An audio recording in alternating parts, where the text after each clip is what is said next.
Module का discussion बचा हुआ है, वो मॉड्यूल का डिस्कशन अपन कल इवनिंग में क्लास लगाते हैं एक्स्ट्रा, उसमें अपन करेंगे जो बचा हुआ डिस्कशन है। अभी एक दो क्लास में जो रेगुलर क्लासेस है उनमें अपन ये स्ट्रिंग वेव जो है वो कंप्लीट कर लेते हैं। होली के पहले अपने ये कंप्लीट करना है, ठीक है। फिर उसके बाद मैं 3-4 दिन की छुट्टी पे हूँ, तो बीच में छोड़ने का अच्छा है कि अपन ये टॉपिक कंप्लीट कर लेते हैं और इवनिंग में एक्स्ट्रा क्लास लगा के अपन उसका डिस्कशन कंप्लीट कर लेंगे, ठीक है। ठीक है सर। हाँ तो स्टार्ट करते हैं अपन। लास्ट क्लास में अपन ने कहां तक पढ़ा था बताओ? Average intensity. तो लास्ट क्लास में अपन ने आई थिंक सबसे लास्ट में कोहेरेंट और नॉन कोहेरेंट सोर्सेस के बारे में पढ़ा था। Yes sir. सबसे लास्ट में अपन ने नॉन कोहेरेंट और कोहेरेंट सोर्सेस के बारे में पढ़ा था।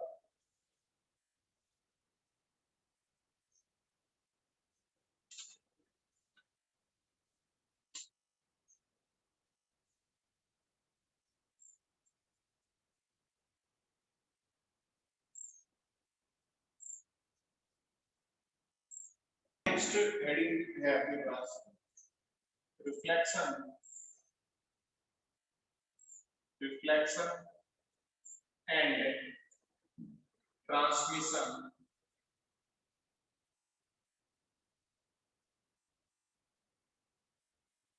Reflection and transmission of a wave.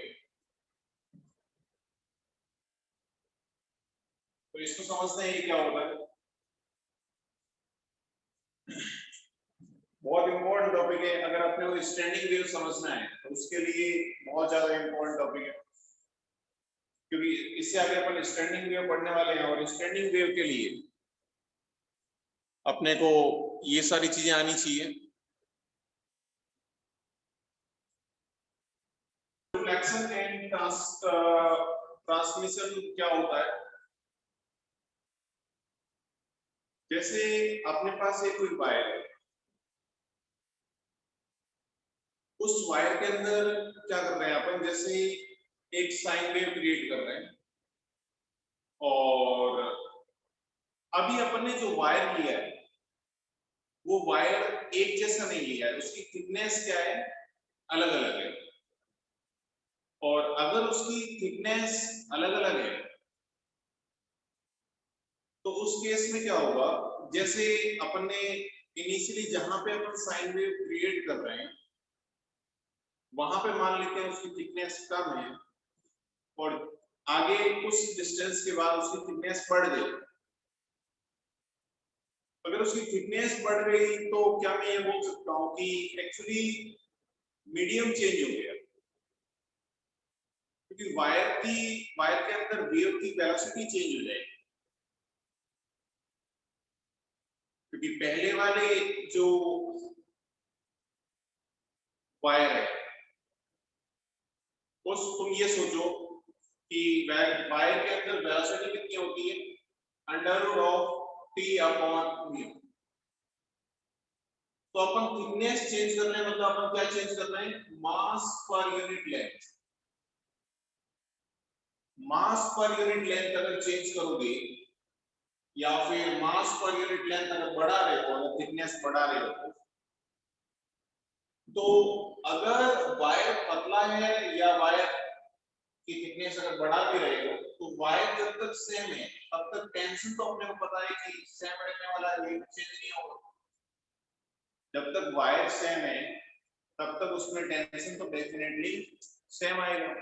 इसका मतलब अगर तुम थिकनेस बढ़ाओगे तो क्या उसकी वेलोसिटी कम होगी? क्या ये बात समझ में आ रही सबको? हाँ सर। तो वायर की थिकनेस बढ़ाने से उसके अंदर वेव की जो वेलोसिटी है वो कम हो जाएगी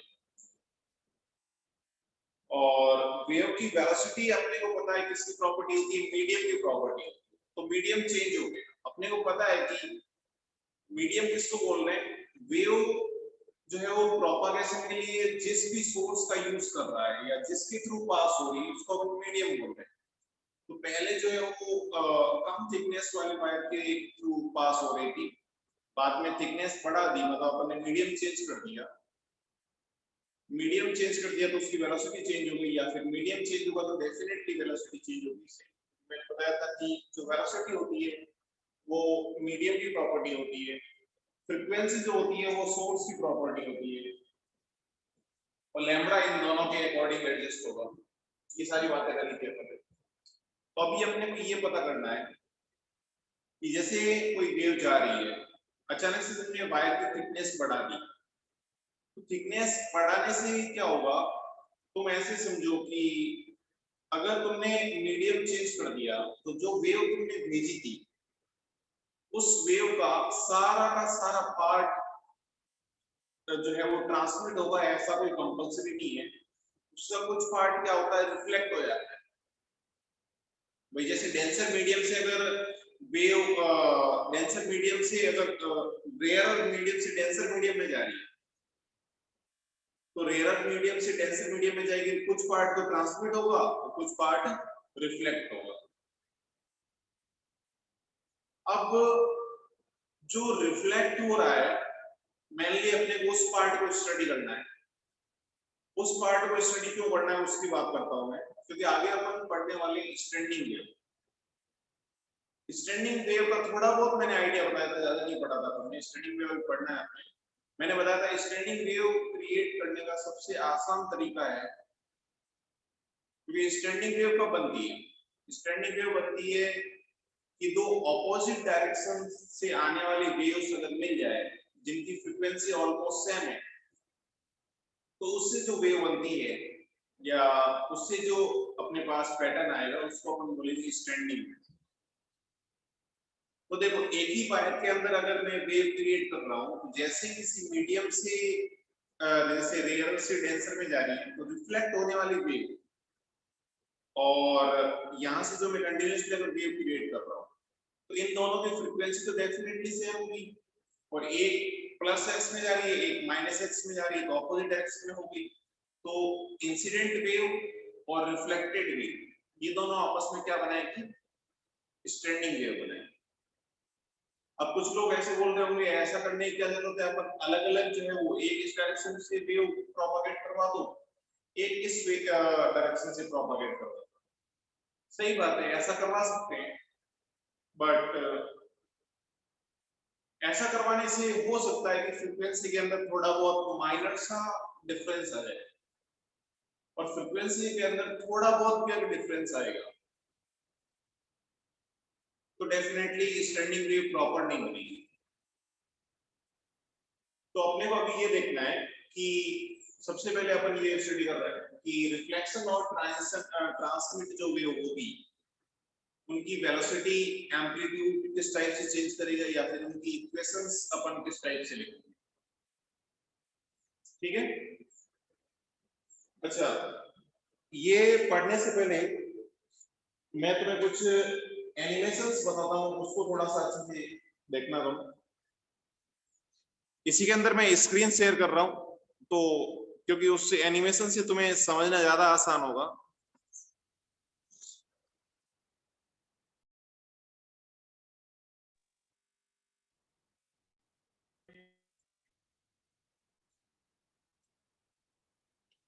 हाँ, सबको आवाज आ रही है क्या? यस सर, आवाज आ रही है। स्क्रीन दिखाई दे रही है सबको? Yes sir, yes sir. तो देखो वन बाय वन मैं एक ही साथ वेव के जो इंपॉर्टेंट एनिमेशंस है उन सबको मैं दिखा देता हूँ, तो इससे क्या है कि अपने को समझने में थोड़ी सी आसानी आएगी, अपन अच्छे से फील कर पाएंगे। इस वीडियो की थोड़ी सी क्वालिटी कम है तो थोड़ा सा एडजस्ट कर लेना।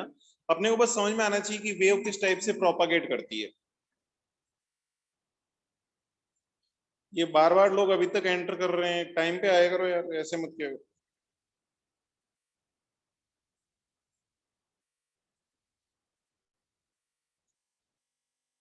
तो देखो सबसे पहले ये जो है ना अपने पास, इसके अंदर अपने को जो ऊपर वाली वेव है, सबको आवाज आ रही है ना? Yes sir. Yes sir. जो ऊपर वाली वेव है अपने पास वो है ट्रांसवर्स वेव, और नीचे वाली जो वेव है वो है लॉन्गिट्यूडनल वेव। तो इसके अंदर आई थिंक तुम्हें समझ में आ रहा होगा कि पार्टिकल किस टाइप से, ऊपर वाली वेव के अंदर देखो एनर्जी आगे जा रही है और पार्टिकल्स जो है वो ट्रांसवर्स डायरेक्शन के अंदर वाइब्रेट कर रहे हैं। ऐसे कैसे नीचे वाले लॉन्गिट्यूडनल के अंदर जो आगे अपन साउंड वेव पढ़ेंगे, इसमें देखो एनर्जी तो इसमें भी आगे शिफ्ट हो रही है, लेकिन पार्टिकल लॉन्गिट्यूडनल डायरेक्शन के अंदर वाइब्रेट कर रहे हैं। पार्टिकल है वहीं के वहीं, एक में ट्रांसवर्स डायरेक्शन में मूव कर रहे हैं, एक में लॉन्गिट्यूडनल डायरेक्शन में मूव कर रहे हैं। इसको अच्छे से देख लो।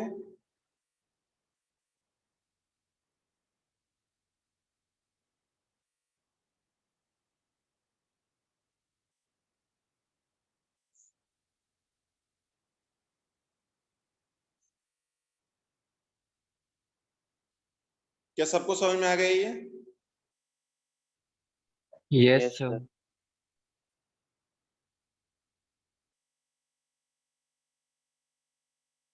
हाँ, अब इससे नेक्स्ट जो एनिमेशन है, इसमें अपन देख रहे हैं कि अगर अपन कम थिकनेस से ज्यादा थिकनेस वाली वायर में अगर वेव ट्रांसमिट करवाएंगे, या अगर एक ही वायर के अंदर अगर थिकनेस चेंज करेंगे तो वेव किस टाइप से रिफ्लेक्ट होती है, किस टाइप से ट्रांसमिट होती है, और उसका एम्पलीट्यूड किस टाइप से चेंज करता है। इसको ढंग से पहले देखो, उसके बाद मैं बताता हूँ किस टाइप से हो रहा है।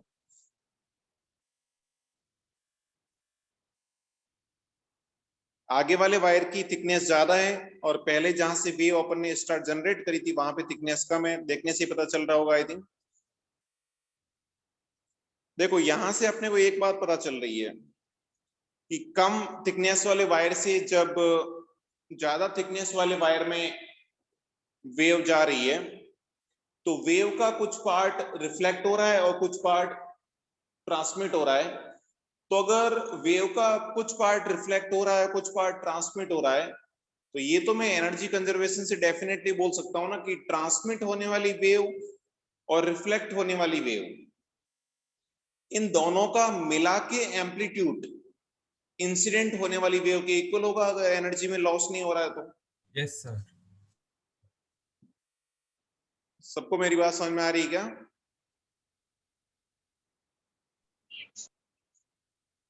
इसका हाँ, मतलब क्या, इसका मतलब क्या मैं ये बोल सकता हूं कि जो रिफ्लेक्ट होने वाली और ट्रांसमिट होने वाली दोनों वेव, दोनों का एम्पलीट्यूड इंसिडेंट से कम होगा?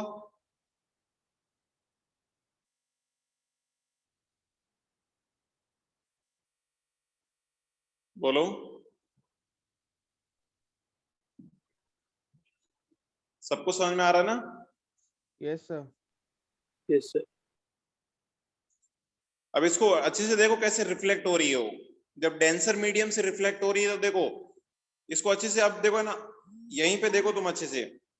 जब ये डेंसर मीडियम से रिफ्लेक्ट हो रही है तो जो इंसिडेंट वेव है डेंसर मीडियम पे और डेंसर मीडियम से जो रिफ्लेक्ट हो रही है, क्या रिफ्लेक्ट होते टाइम रिफ्लेक्टेड वेव और इंसिडेंट वेव एक दूसरे के रेस्पेक्ट में पाई का फेज डिफरेंस आ गया या पलट गई क्या? Yes, sir. जैसे इसको थोड़ा सा वापस पीछे, अब इसको ढंग से देखो, देखो रिफ्लेक्ट कैसे हो रही है उसको देखो।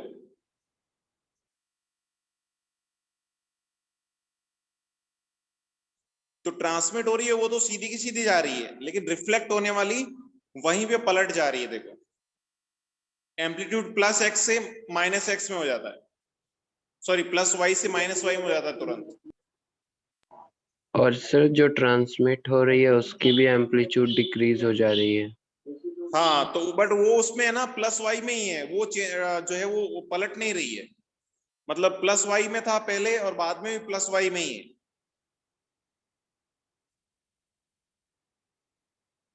लेकिन जो रिफ्लेक्ट हो रही है वो उसकी डायरेक्शन तो चेंज हो ही रही है, एक्स से माइनस एक्स में हो रही है, लेकिन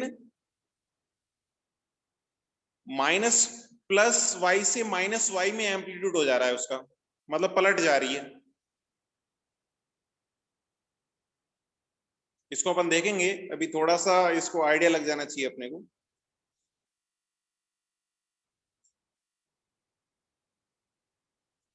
अब देखो इसको उल्टा करता हूं मैं। अब डेंसर मीडियम से रेयरर मीडियम में जा रही है, तो ऑब्वियसली बात है डेंसर मीडियम से रेयरर मीडियम में अगर जाएगी तो एम्पलीट्यूड क्या बढ़ जाएगा, क्योंकि वेलोसिटी बढ़ गई, तो इसमें भी कुछ पार्ट रिफ्लेक्ट तो होगा, लेकिन अब एम्पलीट्यूड बढ़ जाएगा क्योंकि वेलोसिटी ज्यादा हो गई। देखने से पता चल रहा होगा।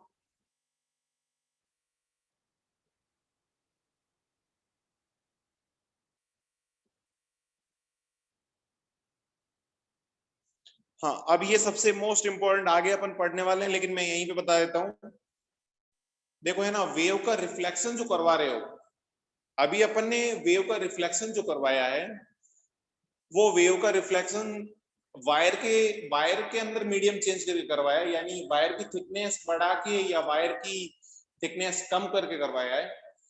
लेकिन प्रैक्टिकली अपन जो स्टैंडिंग वेव बनाएंगे वो कैसे बनाएंगे, एक एंड जो वायर का होगा वो किसी वॉल पे फिक्स कर देंगे, तो वहां से वॉल से जो अपने पास वेव होगी वो रिफ्लेक्ट होगी। तो वॉल क्या है, डेंसर मीडियम है। तो अब देखो है ना, इसी को मैं रेयरर मीडियम बना सकता हूं। कैसे, देखो अब जहां पे तुम वायर को फिक्स कर रहे हो वो अगर स्लाइडिंग सपोर्ट है, मतलब जैसे ही वेव आएगी वो अपने अकॉर्डिंग एडजस्ट कर रहा है, तब तो वेव डिफरेंट टाइप से रिफ्लेक्ट होगी। अगर उसको अपन ने फिक्स कर दिया तो डिफरेंट टाइप से रिफ्लेक्ट होगी। तो दोनों के दोनों देख लो किस टाइप से रिफ्लेक्ट हो रही है, एक बार थोड़ा सा आइडिया लग जाए, उसके बाद अपन डिटेल में पढ़ेंगे इसे आगे। देखो अभी मैंने क्या कर रखा है, इसको बहुत ढंग से देखो। देखो वायर का एक एंड मैंने फिक्स कर रखा है, तो देखो वेव, आने वाली वेव और रिफ्लेक्ट होने वाली वेव, इन दोनों का एम्पलीट्यूड क्या सेम होगा, क्योंकि ट्रांसमिट तो वेव हो ही नहीं रही है।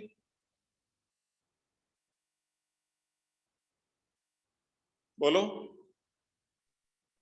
सेम होगा सर। सेम होगा, लेकिन तुम ढंग से देखो, क्या एम्पलीट्यूड या वेव अचानक से जहां से रिफ्लेक्ट हो रही है वहां से क्या पलट गई, क्या पाई का फेस डिफरेंस आ गया क्या? Yes sir. हाँ सर। ढंग से देखो इसको, रिफ्लेक्ट होते टाइम ये पलट गई, देखो।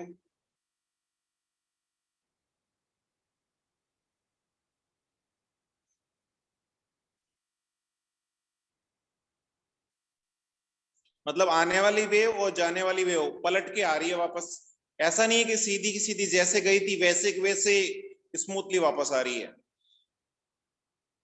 लेकिन अगर यही एंड फिक्स नहीं करके अपन फ्री कर दें, मतलब ये वेव के अकॉर्डिंग ऊपर नीचे हो सकता है इसी लास्ट पोजीशन पे, तो फिर ये वेव जो है पलटेगी नहीं, सीधी की सीधी जैसे गई थी वैसे के वैसे वापस आएगी। इसको देखते हैं, इसको देखो ढंग से। इस बार अपन ने क्या किया है, जो सपोर्ट है ना अपना, उस सपोर्ट को अपन ने फिक्स नहीं कर रखा है। फिक्स नहीं करोगे तो फिर क्या होगा, ये जो है पलटेगी नहीं, सीधी की सीधी रिफ्लेक्ट होकर वापस आएगी। इसको ढंग से देखो, इस बार पलट रही है क्या?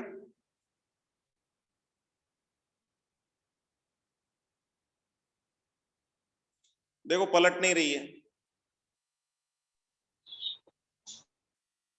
क्या ये बात समझ में आ रही है? Yes sir. तो पलटेगी नहीं तो इनमें भी कोई भी, ओनली फॉर डायरेक्शन चेंज होगी, कोई भी फेस डिफरेंस नहीं आएगा।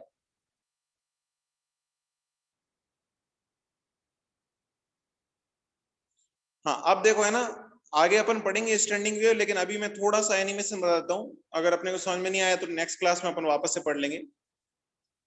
ये इस टाइप से जो है वो स्टैंडिंग वेव बनती है।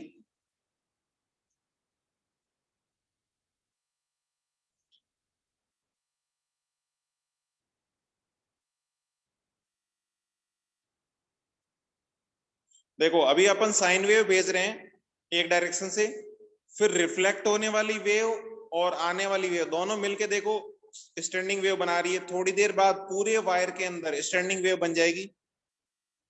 तो अब देखो एनर्जी शिफ्ट कहीं पे नहीं होगी, एनर्जी वहीं पे वाइब्रेट करेगी या वायर वहीं पे फड़फड़ाएगा, ऊपर नीचे होगा बस। देखो इसको ढंग से वापस,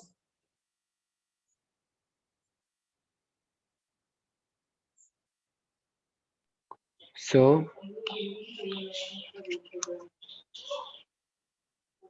सर सोर्स पोजीशन से हम कंटिन्यूअसली वेव दे रहे हैं ना लूप बनने के बाद तभी भी? हाँ तभी पॉसिबल है, अदरवाइज नहीं होगा। कंटिन्यूअसली वेव भेज रहे हैं और आने वाली वेव और जाने वाली वेव दोनों आपस में मिलके स्टैंडिंग वेव बना रही है।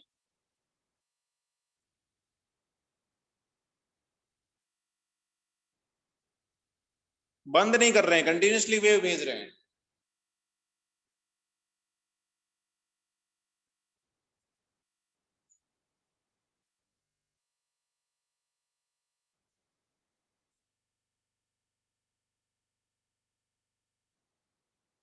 हाँ इसमें देखो है ना, आगे पढ़ेंगे अपन, लेकिन अभी डायरेक्टली तुम देखो समझ लो। इसको मैं वापस से कर रहा हूँ, ये थोड़ा सा मैं एक चीज बता रहा हूँ उसको नोटिस करना। तुम देखो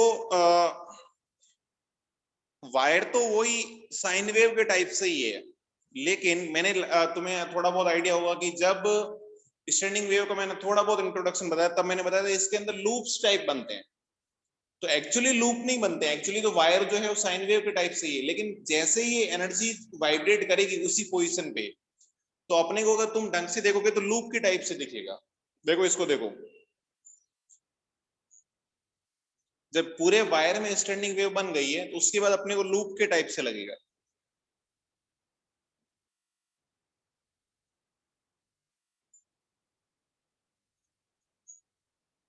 क्या समझ में आ रही है सबको?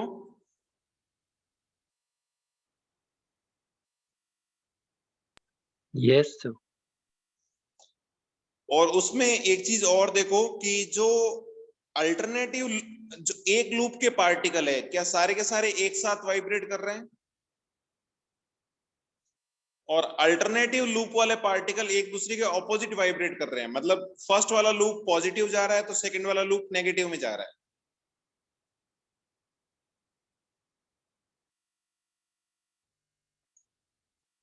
एक लूप के सारे पार्टिकल एक साथ वाइब्रेट करते हैं, फर्स्ट वाला लूप जब पॉजिटिव में जा रहा है तो सेकंड वाला लूप नेगेटिव में जा रहा है। इसमें कोई डाउट है किसी को?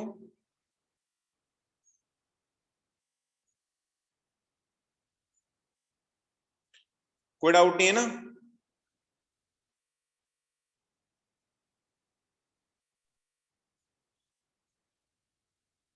चलो तो वापस अपन क्लास स्टार्ट करते हैं।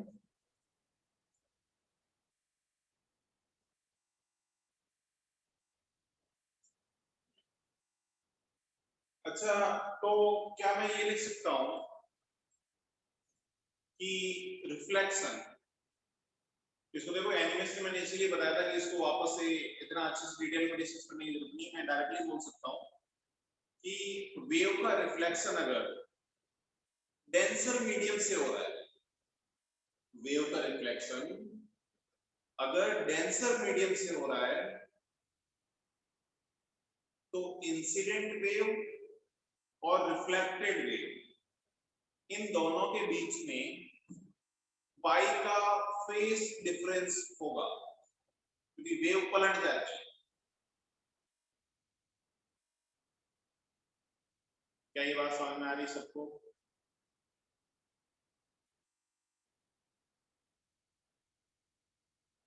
स्टैंडिंग वेव और रिफ्लेक्टेड वेव इन दोनों के बीच में पाई का फेस डिफरेंस होगा अगर डेंसर मीडियम से रिफ्लेक्शन होगा।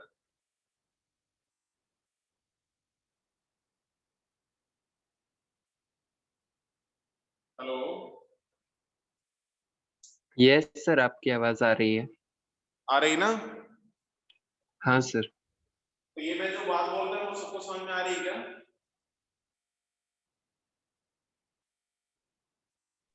Yes sir.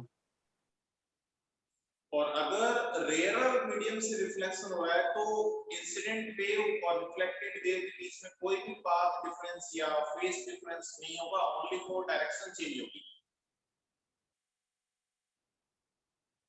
तो क्योंकि जैसे वेव गई थी, जैसे ऐसे गई थी तो वापस भी ऐसे ही आ रही है, लेकिन डेंसिटी क्या होगा, ऐसे गई थी तो वापस ऐसे आ रही है। तो देखो क्या मैं ऐसे कह सकता हूं कि when wave is reflected from denser medium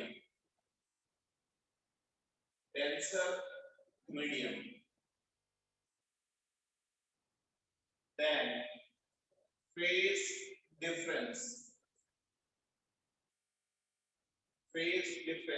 between incident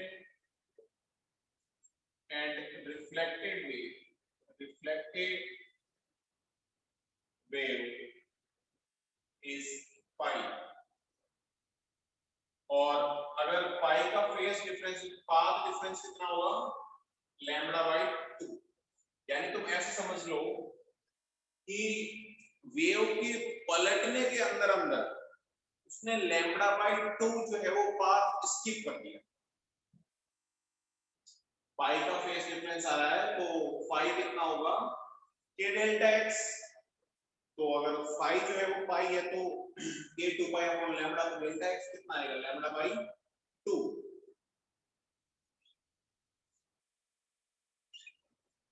ठीक है। और तो इसमें देखो इक्वेशन कैसे लिखते हैं अपन, उसको समझते हैं। देखो ढंग से देखना कि ये कोई वायर है, इसके अंदर अपन क्या कर रहे हैं, उसी वायर के अंदर पहले वायर की थिकनेस कम ले रहे हैं और बाद में वायर की थिकनेस ज्यादा ले रहे हैं। इसका मतलब ये क्या है, रेयर मीडियम है और ये डेंसर मीडियम है। तो वेव ऐसे जा रही है। तो अब देखो अपन तीनों वेव की बात करते हैं। यहाँ पे देखो ना, मैं जहाँ पे मीडियम चेंज हो रहा है उसको मैं इस टाइप से बता रहा हूँ, बट एक्चुअली ऐसा होता है कि वायर के अंदर रेयर मीडियम का मतलब पतला वायर है, डेंसर मीडियम का मतलब थिकनेस बढ़ा दिया। तो देखो ऐसी कोई वेव अपन ने भेजी है, इंसिडेंट वेव ये है, इसकी इक्वेशन मान लेता हूं मैं, y इंसिडेंट इक्वल टू, अच्छा पहले तो मीडियम में मेरे को ये बताओ कि मीडियम चेंज होने से क्या क्या चेंज हो जाएगा। फ्रीक्वेंसी चेंज नहीं होगी, वेलोसिटी चेंज हो जाएगी, और वेलोसिटी चेंज होगी, फ्रीक्वेंसी चेंज नहीं हो रही है। तो v equal to f lambda से मैं बोल सकता हूं कि वेवलेंथ चेंज हो जाएगी, या फिर ऐसे बोल सकते हैं वेवलेंथ चेंज होगी मतलब वेव नंबर k चेंज हो जाएगा, क्योंकि k कितना होता है 2 पाई अपॉन लैम्बडा। तो देखो इंसिडेंट वेव की इक्वेशन मान लेता हूं मैं, a incident into sin k1x minus omega 1 into t, ये अपने पास इक्वेशन है। तो जब ये डेंसर मीडियम से जो है वो पास करेगी तो कुछ पार्ट तो इसका ट्रांसमिट हो जाएगा, ये कुछ पार्ट ट्रांसमिट हो गया, तो ये तो इंसिडेंट वेव आ गई, ये ट्रांसमिटेड वेव आ गई, और इसका कुछ पार्ट जो है रिफ्लेक्ट कर जाएगा। लेकिन रिफ्लेक्ट करेगी जो पार्ट डेंसर मीडियम से रिफ्लेक्शन हो रहा है, तो रिफ्लेक्ट करने वाला जो वेव होगी, क्या वो उसका पाथ डिफरेंस या फेज डिफरेंस जाएगा, मतलब वो पलट जाएगा। तो ये आ गई अपने पास रिफ्लेक्टेड वेव। तो देखो अब ट्रांसमिटेड वेव की इक्वेशन लिखनी है, तो ट्रांसमिटेड वेव के अंदर क्या क्या चेंज होगा, एक तो एम्पलीट्यूड चेंज हो जाएगा, तो 80 लिख लेता हूं इसको sin, लैम्बडा भी चेंज हो जाएगा तो k2x लिख लेता हूं। डायरेक्शन चेंज नहीं हो रही है इसको, इसलिए इसमें kx माइनस ओमेगा t है, तो इसमें भी kx माइनस ओमेगा t होगा। ओमेगा चेंज होता नहीं है तो ओमेगा 1 t है। और ट्रांसमिट जो वेव हो रही है उसके अंदर फेज डिफरेंस बिल्कुल भी नहीं आता है। रिफ्लेक्टेड इंपॉर्टेंट है, रिफ्लेक्टेड वेव की इक्वेशन क्या होगी, k reflected into sin, k तो मीडियम सेम है तो k उतना ही होगा, k1x, लेकिन डायरेक्शन चेंज हो गई है तो k1x प्लस ओमेगा t अब सिर्फ क्या हो जाएगा, सॉरी माइनस ओमेगा t अब सिर्फ प्लस ओमेगा 1 t हो जाएगा। लेकिन साथ के साथ क्या पाई का फेज डिफरेंस आ जाएगा तो प्लस पाई हो जाएगा। इस टाइप से अपन जो है वो incident, transmitted and reflected in तीनों वेव की इक्वेशन लिख सकते हैं। मैंने जो ध्यान रखना है वो ये ध्यान रखना है कि अगर डेंसर मीडियम से रिफ्लेक्शन होता है तो उसके अंदर जो पाथ डिफरेंस आता है वो कितना आता है, पाई का आता है। लेकिन क्या मैं ऐसा बोल सकता हूँ कि पेन या इसको ऐसे बोल सकते हैं फेज इज इन्वर्टेड, एक ही बात है, फेज इन्वर्ट हो रहा है ऐसे बोलो, या वेव इन्वर्ट हो रही है, या फेज डिफरेंस पाई का हो रहा है, दोनों एक ही बात है। when wave is reflected from rarer medium, उस केस में बताओ फेज डिफरेंस कितना आएगा, 0। तो बाकी तो इक्वेशन वैसी ही होगी, जो रिफ्लेक्टेड वेव है उसकी इक्वेशन क्या हो जाएगी, a reflected into sin k1x plus omega t तो होगा ही सही क्योंकि डायरेक्शन तो चेंज हो गई सही, लेकिन फेज डिफरेंस नहीं आएगा, बाकी सब एज इट इज। तो ये दो बातें आपने ध्यान रखनी है। अच्छा, अगर अपन स्ट्रिंग या वेव और स्ट्रिंग की बात करेंगे तो देखो डेंसर मीडियम में क्या मतलब, क्या है डेंसर मीडियम का मतलब, जैसे ये कोई वेव है और यहाँ पे इसको फिक्स कर रखा है तो ये अपने लिए डेंसर मीडियम में काम करेगा। और अगर ऐसा है कि स्लाइडिंग सपोर्ट लगा है तो स्लाइडिंग सपोर्ट मतलब जैसे जैसे वेव आएगी वैसे वैसे यानी ये चेंज कर रहा है खुद को, तो अगर स्लाइडिंग सपोर्ट लगा रखा है तो ये अपने लिए रेयर मीडियम में काम करेगा। तो ये थोड़ा सा ध्यान रखना है, अगर इस एंड को फिक्स कर दोगे तो ये अपने लिए डेंसर मीडियम में काम करेगा। और अगर तुमने स्लाइडिंग सपोर्ट लगा दिया जो कि वेव के अकॉर्डिंग ऊपर नीचे मूव कर सकता है तो वो अपने लिए रेयर मीडियम में काम करेगा। आई थिंक इसमें कोई डाउट नहीं होना चाहिए, फिर भी कोई डाउट है तो डिस्कस कर सकते हो तुम।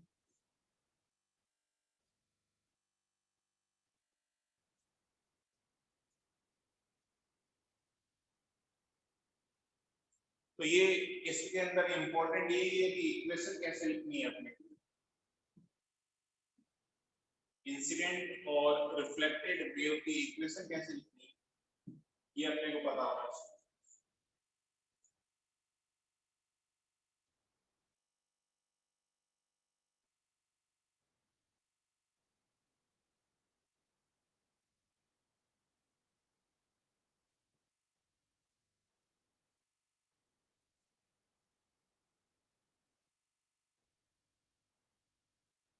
सपोर्ट है उसको ओपन बाउंड्री भी बोलते हैं,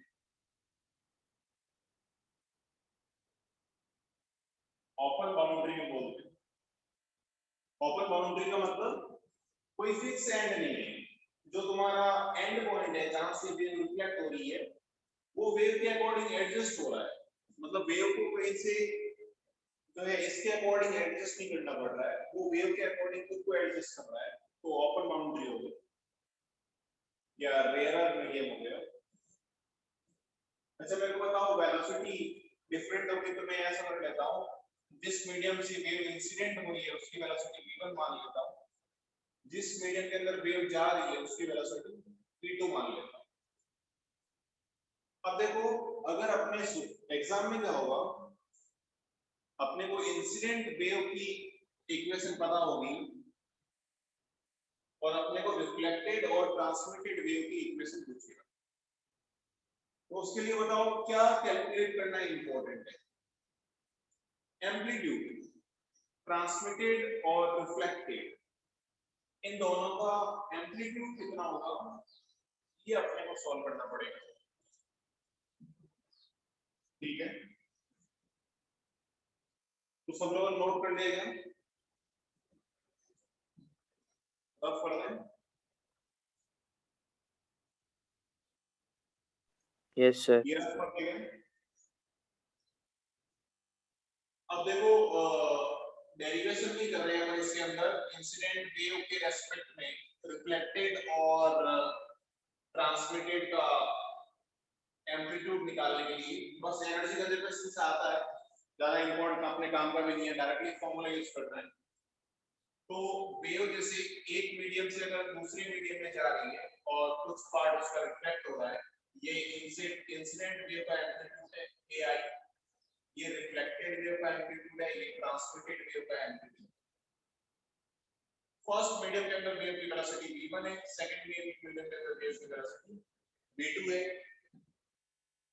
तो और क्या चेंज हुआ, k भी चेंज हो जाएगा। फर्स्ट मीडियम के अंदर k जो है वो k1 है, सेकंड मीडियम के अंदर k जो है वो k2 है। तो अपने को दो फॉर्मूले ध्यान रखने हैं कि जो ट्रांसमिटेड एम्पलीट्यूड है या ट्रांसमिटेड वेव का एम्पलीट्यूड है वो आता है 2v2 upon v1 plus v2 multiplied by amplitude of incident, और जो रिफ्लेक्टेड वेव का एम्पलीट्यूड है वो आएगा v2 minus v1 upon v1 plus v2 into amplitude of incident. ये दोनों चीजें ध्यान रखनी, ये ज्यादा इंपॉर्टेंट है। यहां से तुम वापस से देख सकते हो कि when v2 is greater than v1 और when v2 is less than v1, देखो v2 is greater than v1 होगा तो क्या ar की वैल्यू जो है वो पॉजिटिव आएगी, और ar की वैल्यू पॉजिटिव का मतलब क्या है कि वेव अगर ऐसे गई थी तो वापस भी क्या है ऐसे आ रही बात समझ में, और वेव ऐसे जाके वापस ऐसे कब आएगी जब रिफ्लेक्शन कहां से होगा, रेरर मीडियम से। रेरर मीडियम का मतलब v2 क्या होना चाहिए, ज्यादा होना चाहिए। रेरर मीडियम से वेलोसिटी कहां क्या होती है, ज्यादा होती है। तो यही आ रहा है v2 ग्रेटर देन v1। इसका मतलब क्या है, reflection from rarer medium, logically भी देख सकते हो। और v2 लेस देन v1 आएगा तो ar क्या आएगा, नेगेटिव आएगा। ar नेगेटिव का मतलब वेव अगर जा ऐसे रही है तो वापस कैसे आ रही है, ऐसे आ रही है। और ऐसा तभी होगा, वेव पलटेगी कब, इन्वर्ट कब होगी वेव, इन्वर्ट तब होगी जब डेंसर मीडियम से रिफ्लेक्शन होगा।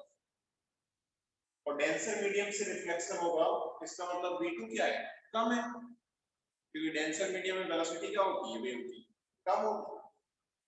वेव की, लाइट वेव की, वेव में सारी वेव और स्ट्रिंग वेव सबकी वेलोसिटी कम होती है। तो v2 is less than v1 then ar is negative, then reflection is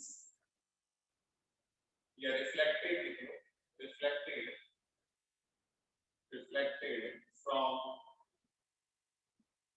denser medium, ये हो जाएगा। उस केस में रिफ्लेक्शन डेंसर मीडियम से हुआ होगा, इस केस में रिफ्लेक्शन रेरर मीडियम से हुआ होगा, ऐसा अपन बोल सकते हैं वेलोसिटी के बेसिस पे।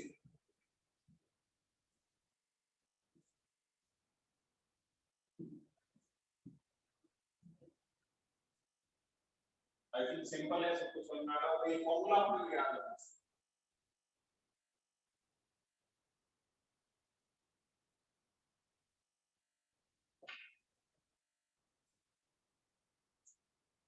फॉर्मूला जो है वो सबको याद रहना चाहिए।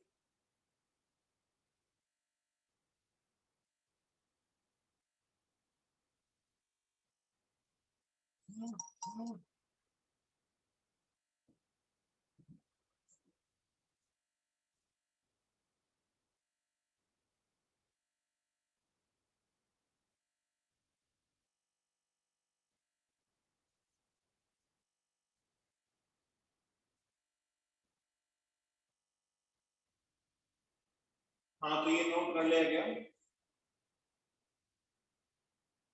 एक एग्जांपल करते हैं इसमें based.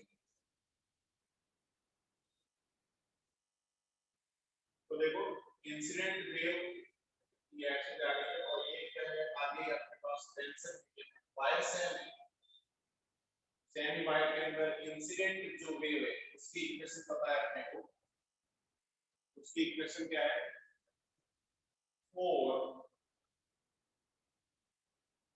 cos pi x minus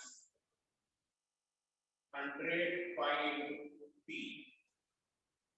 ये अपने को इंसिडेंट वेव की इक्वेशन पता है और अपने को ये पता है कि जो μ2 है वो 4 into μ1 है। μ2 क्या है अपने पास मास पर यूनिट लेंथ या जिसको लीनियर मास डेंसिटी बोलते हैं। ये अपने को देखता है कि सेकंड की लीनियर मास डेंसिटी जो है वो फर्स्ट की कंपैरेटिव 4 टाइम्स है। तो अपने को पता करना है find out equations of reflected या राइट कर लेता right equations of reflected and transmitted wave। तो रिफ्लेक्टेड और ट्रांसमिटेड वेव की अपने को इक्वेशन अगर इंसिडेंट वेव की इक्वेशन पता है अपने को आई थिंक ये नोट कर लिया होगा सबने।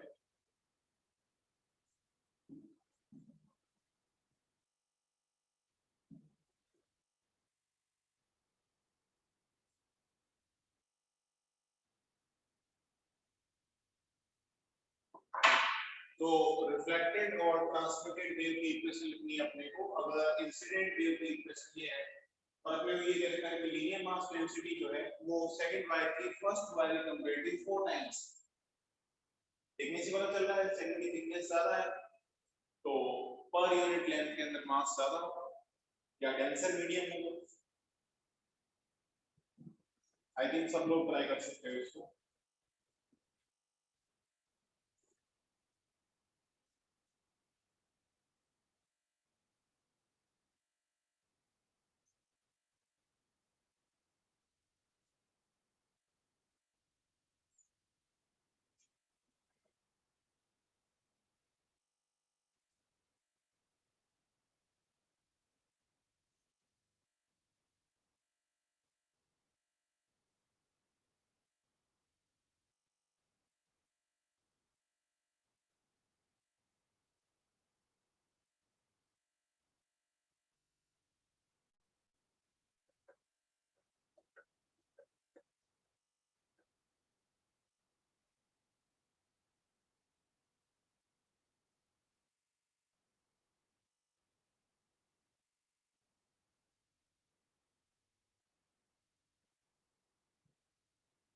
तो आई थिंक काफी लोगों ने सॉल्व कर लिया होगा।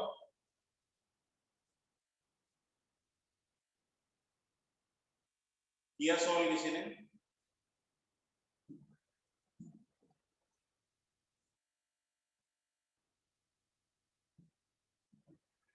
तो देखो इंसिडेंट वेव की डेंसर मीडियम से रिफ्लेक्शन हो रहा है इसकी इक्वेशन पता है अपने को y incident equal to 4 into cos pi x minus 100 pi into t। Reflected wave की इक्वेशन अपने को पता करना है। ऐसे कैसे ट्रांसमिटेड वेव की इक्वेशन पता करना है। तो सबसे पहले रिफ्लेक्टेड वेव और ट्रांसमिटेड वेव की इक्वेशन पता करने के लिए अपने को इनका एम्पलीट्यूड पता होना चाहिए। तो इंसिडेंट वेव का एम्पलीट्यूड कितना है 4 देखने से पता चल रहा है। और अपने को गिवन है कि जो μ2 है वो 4 into μ1 है। तो सबसे पहले अपने को v1 v2 में प्लेस पता करना पड़ेगा वेलोसिटी में। तो वेलोसिटी क्या होती है under root of t upon mu. अब अगर वायर सेम है तो क्या टेंशन तो सेम होगी, T1 should be equal to T2, same wire के साइज थिकनेस तुम कितनी है बढ़ा दो, बस लैम्बडा और एम्पलीट्यूड चेंज हो जाएगा। तो देखो टेंशन सेम है तो क्या मैं कह सकता हूँ v1 अपॉन v2 जो होगा वो μ2 अपॉन μ1 होगा, और μ2 अपॉन μ1 अगर 4 है तो √4 कितना हो जाएगा 2, यानी v1 equal to 2 into v2 आ गया। मतलब फर्स्ट के अंदर वेलोसिटी, सेकंड के अंदर वेलोसिटी अगर x है तो फर्स्ट के अंदर वेलोसिटी उसकी डबल होगी, या फर्स्ट के अंदर जो वेलोसिटी होगी सेकंड के अंदर उसकी हाफ होगी। ठीक है, तो अब रिफ्लेक्टेड वेव का एम्पलीट्यूड निकालते हैं। रिफ्लेक्टेड वेव के एम्पलीट्यूड का फॉर्मूला होता है अपने पास v2 minus v1 upon v1 plus v2 into amplitude of incident. तो v2 की जगह मैं v2 ही रहने देता हूँ, v1 की जगह 2 v2 लिख लेता हूँ, अपॉन v1 की जगह 2 v2 लिख लेता हूँ, प्लस v2 की जगह v2 कितना आ गया इनटू ai।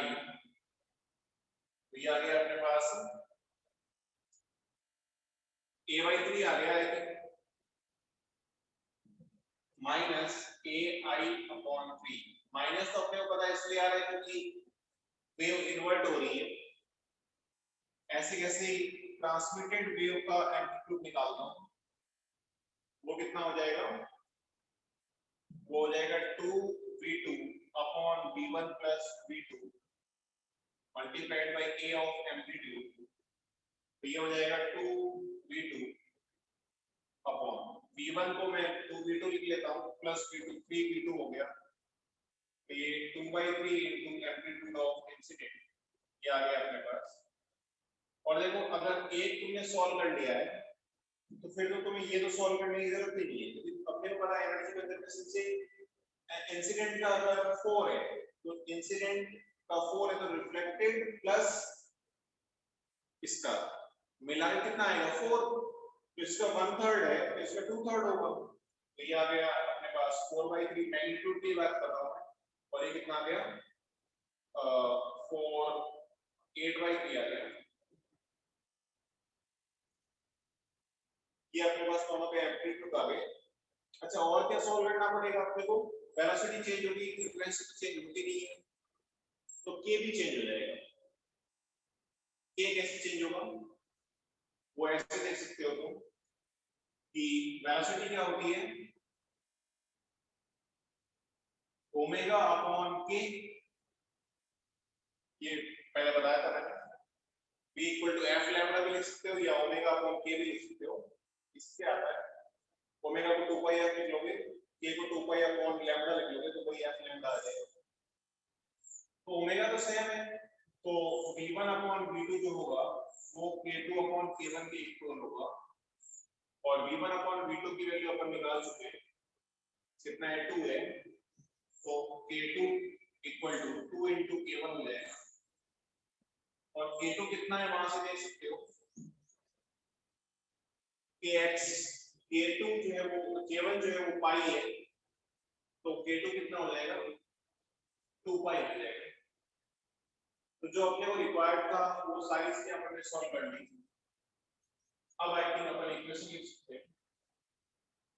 तो सबसे पहले मैं इक्वेशन जो है वो रिफ्लेक्टेड ट्रांसमिटेड लिखता हूं। ट्रांसमिटेड की इक्वेशन क्या होगी, a ट्रांसमिटेड जो कितना है 8/3 इनटू cos kx, k कितना है ट्रांसमिटेड मतलब सेकंड मीडियम के अंदर 2 पाई into t kx minus omega कितना था, ओमेगा तो सेम रहेगा जो भी ओमेगा अंदर ओमेगा से चेंज नहीं होगा, तो ये kx हो गया इनटू ओमेगा 100 पाई आएगा kx minus omega t। Reflected की क्या होगी तो देखो रिफ्लेक्टेड में दो चीजें होगी, एक तो डायरेक्शन चेंज होगी और एक डेंसर मीडियम से रिफ्लेक्शन हो रहा है, इसका मतलब उसके अंदर पाई का फेज डिफरेंस भी आ जाएगा। एम्पलीट्यूड कितना है 4/3 इनटू cos। अब देखो रिफ्लेक्टेड वेव है, उसके के चेंज नहीं होगा, के उतना ही होगा जितना पहले था। पहले कितना था पाई एक्स था, अब भी पाई माइनस इधर प्लस हो जाएगा क्योंकि डायरेक्शन चेंज हो गई है, 100 पाई इनटू टी प्लस पाई हो जाएगा। तो ये रिफ्लेक्टेड की इक्वेशन आ गई। तो इस टाइप से तुम जो है वो डेंसर मीडियम से या रेयरर मीडियम से रिफ्लेक्शन हो रहा है तो उसकी इक्वेशन लिख सकते हो आई थिंक।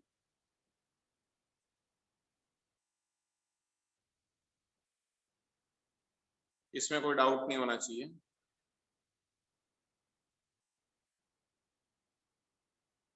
किसी को कोई डाउट हो तो बताओ।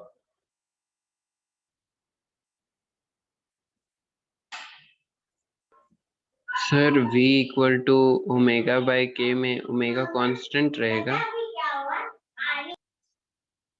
हाँ फ्रीक्वेंसी तो मैंने बताया ना, ओमेगा क्या होती है, फ्रीक्वेंसी तो होती है ओमेगा 2πf होता है ना, और फ्रीक्वेंसी तो मैंने बताया मीडियम चेंज करने से भी चेंज नहीं होती है। फ्रीक्वेंसी तो सोर्स की प्रॉपर्टी होती है, फ्रीक्वेंसी कभी भी चेंज नहीं होती है। मीडियम चेंज करने से क्या चेंज होगा, वेलोसिटी चेंज होगी, और फ्रीक्वेंसी कांस्टेंट है और वेलोसिटी चेंज हो रही है तो डेफिनेटली लैम्बडा भी चेंज होगा, और लैम्बडा चेंज हो रहा है मतलब के चेंज हो जाएगा।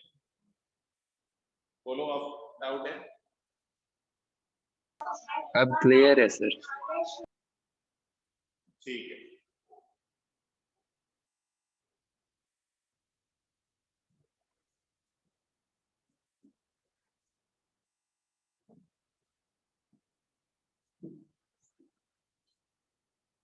तो जिन्होंने ये कर लिया है वो नेक्स्ट हेडिंग डाल दो, standing wave. Standing wave, standing wave क्या होता है ये हेडिंग डाल दो, ये पढ़ेंगे अपन नेक्स्ट क्लास में। यहाँ तक कोई डाउट किसी को?